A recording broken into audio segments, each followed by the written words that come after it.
Okay, now we're ready to build the frame for our spider web. So you're going to take your sticks and you're going to place them in a tic-tac-toe shape. You want 2 going vertically and 2 horizontally overlapping.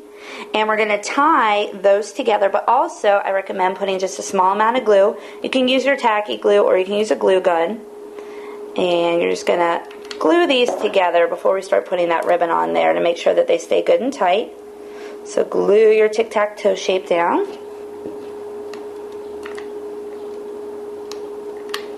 And for time reasons, I'm using the glue gun, but you can use the tacky glue and it's going to work just as fine. Then while that dries, you're going to take your ribbon, your cording that you're going to use, and you want to cut about 4 pieces that are 1 inch or 2 long. And you can always cut off the excess.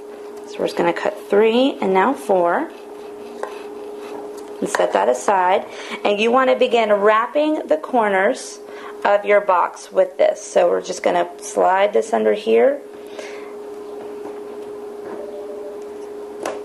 And you're going to start tying this between the slats and knots, and you're just going to continue until you run out of cording. So I'm going to tie, and then I'm going to wrap around and flip it over and do the same on the back, and you're just going to continue that process on all 4 corners until they're completely covered.